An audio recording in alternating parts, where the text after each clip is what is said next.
After 3 years of dating, my husband Jim and I finally got married this summer. I loved him more than anything, and I knew that he loved me. We had a pretty small, inexpensive wedding, but decided to go all out for our honeymoon. We rented a beautiful beach house for 2 weeks. At first, everything was perfect. We spent our days on the beach, ate wonderful seafood, and shared romantic nights in one of the most beautiful places you could imagine. Then, something strange happened. On our 3rd day there, Jim found out that there was an emergency at his office, and he needed to spend a few hours Zooming with clients. He told me to go have brunch by myself, and he'd meet me as soon as he was done. The honeymoon had been going so well that I didn't mind. I told him to do what he had to do, and then I left for brunch. I was eating by myself at a cozy beachside restaurant when Jim came over and surprised me.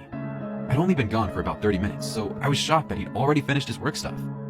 I asked him if he wanted to eat with me, and he got this really flirty look and told me that he had something else in mind. He took my hand, and together, we snuck into the restaurant bathroom and locked the door behind us.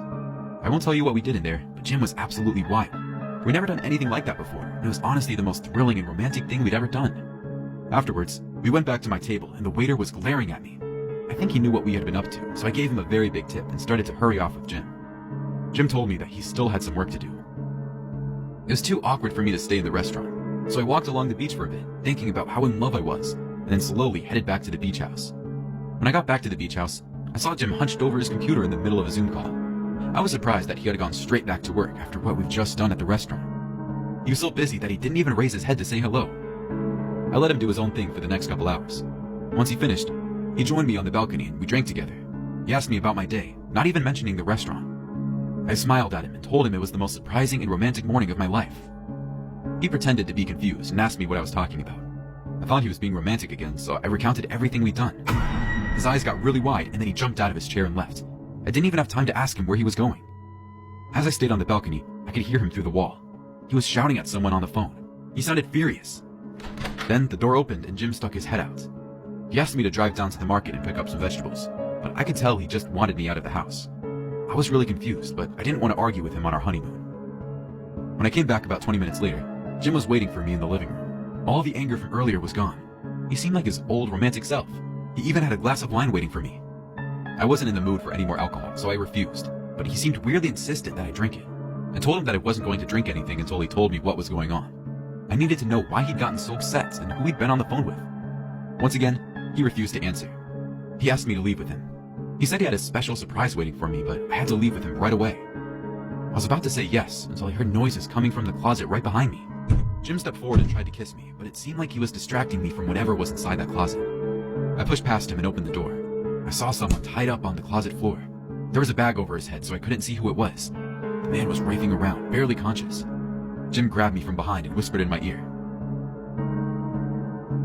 "We have to leave now. I'll explain everything in the car." None of this made any sense. I tried to push him back, but he grabbed me with all his strength.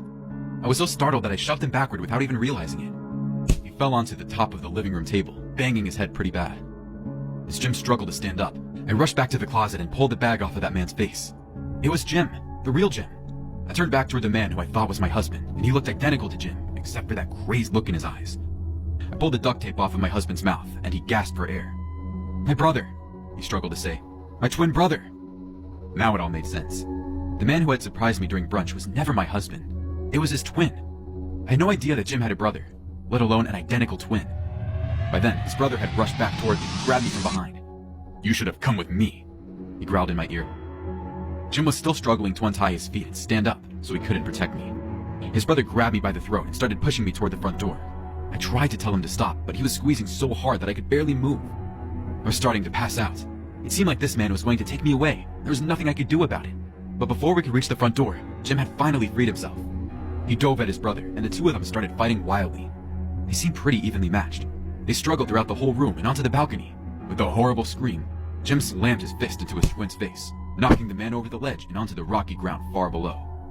I ran onto the balcony to see if my husband was okay. He was bleeding and gasping for breath, but otherwise he seemed fine. "I'm so sorry I never told you about him," he said. "I didn't know that the hospital released him." We held each other for a long time.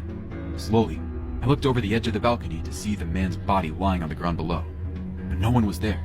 He was already gone. We called the police after that, but Jim's brother was never found.